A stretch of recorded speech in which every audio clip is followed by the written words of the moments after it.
নমস্কার ক্রিকেট প্রেমীরা। আজকের এই ম্যাচটা শুধু ম্যাচ ছিল না, এটা ছিল একটাই বার্তা।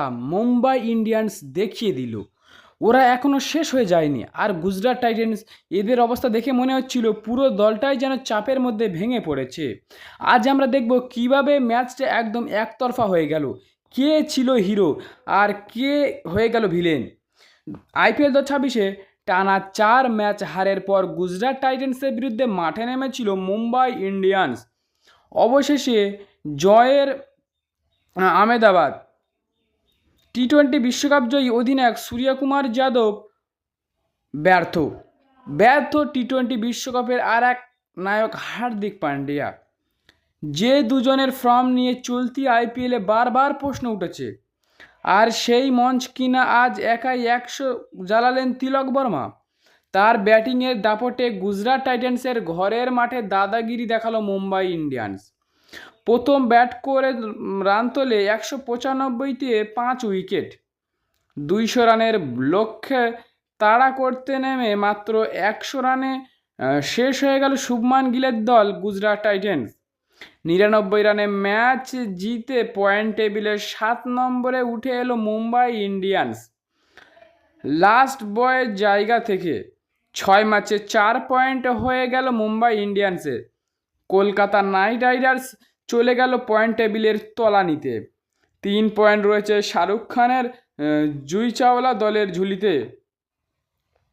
টানা 4 ম্যাচ হারের পর গুজরাট টাইটেন্সের বিরুদ্ধে মাঠে নেমেছিল মুম্বাই ইন্ডিয়ান্স। প্লে অফে ওঠার সামান্যতম সম্ভাবনা বাঁচিয়ে রাখতে হলে জিততেই হতো মুম্বাইকে। কার্যত ডু আর ডাই পরিস্থিতি ছিল। মুম্বাই শুধু জিতল না, 99 রানের একটা বিশাল বড় ব্যবধানে তারা জিতেছে। এই জয়ের নায়ক বলা যেতে পারে তিলক বর্মাকে। আর বলা চলে যে অশ্বিনী কুমার, সে এত সুন্দর পারফরমেন্স দেখিয়েছে, তারা মুম্বাই ইন্ডিয়ান্স তাকে বসিয়ে রেখেছিল অশ্বিনী কুমারকে। তার জায়গায় 10 বলকে খেলাতো, কিন্তু 10 বল পারফরমেন্সই দিত না। তো ভাই অশ্বিনী কুমারকে দুদিন আগে থেকে খেলাতে হতো। ইনপ্যাক্ট প্লেয়ার হিসাবে নেমে 4 ওভারে 24 রান খরচ করেছিলেন অশ্বিনী কুমার, 4টে উইকেটও পেয়েছিলেন। 200 রানের যে বড় লক্ষ্য তাড়া করতে নেমে 15 ওভার 5 বলে 100 রানে শেষ হয়ে গেল গুজরাট টাইটেন্সের ইনিংস। শেষ 3 ওভারে 58 রান তুলেছিল মুম্বাই ইন্ডিয়ান্স। 19.33 রান রেটে সেখানে ম্যাচের মোড় ঘুরিয়ে দিল তিলক বর্মা। নিজের ইনিংস শেষ 15 ওভার বলে 56 রান তুলেছিল তিলক। প্রথম 22 বলে 19 রান ছিল তিলকের। তারপর বিস্ফোরণ। চলতি আইপিএলে ছন্দে হাত তাড়াতে বেড়াচ্ছিল তিনি। চলতি আইপিএলের সোমবারে ম্যাচের আগে পর্যন্ত 5টি ইনিংসে মোট 43 রানই করতে পেরেছিল। সোমবার 45 বলে 101 রানের অপরাজিত ইনিংস খেলে দলকে একটা বড় স্কোরে দাঁড় করালেন 224 স্ট্রাইক রেট রেখে। জবাবে ব্যাট করতে নেমে প্রথম বলেই সাই সুদর্শন বিশ্বাসঘাতক বুমরা বলে উইকেট হয়ে যান। তারপরই ধস নামে গুজরাট টাইটেন্সের ইনিংস। গিল 14, জস বাটলার 5 রানে আউট হয়ে যায়।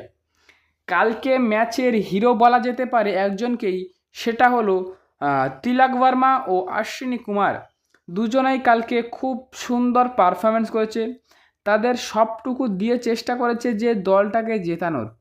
কারণ তিলক বর্মা যে ইনিংসটা খেলেছে ম্যাচ উইনিং পারি, আর অশ্বিনী কুমার যে বলিং ইম্প্যাক্ট এসেছিল সে দিয়েছে ম্যাচ উইনিং বলিং করেছে। তার বলিংয়ের ধারও খুব সুন্দর পারফরমেন্স। সব কথার এক কথা, মুম্বাই কালকে ছিল ডু আর ডাই ম্যাচ। কাল তারা হেরে গেলে প্লে অফে যাওয়ার সম্ভাবনা ছিলই না বললেই চলে। কাল জিতে হালকা একটু আশা জাগিয়েছে মুম্বাই ইন্ডিয়ান্স ফ্যানেদের। তো ভিডিওটা এই পর্যন্ত। যদি ভালো লাগে লাইক আর সাবস্ক্রাইব করে দাও, আর বেল আইকন অন করে দাও, কোনো ভিডিও যেন মিস না হয়। তো সাবস্ক্রাইবটা করে দাও ভাই প্লিজ, বহুত কষ্ট করে ভিডিও বানাতে হয়। একটা ভিডিও বানাতে গেলে একদিন চলে যায় ভাই, একটু সাপোর্ট করো। আর ভিডিও ভালো লাগলে তো লাইক শেয়ার করতেই হবে। আর এরপরে তোমরা কোন টিমকে নিয়ে ভিডিও দেখতে চাও কমেন্টে বলো, আমি চেষ্টা করবো এর থেকে ভালো কোয়ালিটির ভিডিও আনার। আমি জানি যে ভিডিওর কোয়ালিটি একটু খারাপ হয়েছে, কারণ আমার ফোন তো সে আমার দামি নয়, মোটরওয়ালা। তো সবাই একটু লাইক সাবস্ক্রাইব করে দাও যেন আমি আরও ভালো ভিডিও আনতে পারি। আর একটাই কথা যে তিলক বর্মা কিন্তু ইন্ডিয়ান টি20তেও সে ফর্মে ছিল। হার্দিক পান্ডে টপ ফর্মে ছিল, সূর্যকুমারও মোটামুটি ফর্মে ছিল, কিন্তু তারা কেন খেলতে পারছেন? তিলক বর্মা কাল যা খেলেছে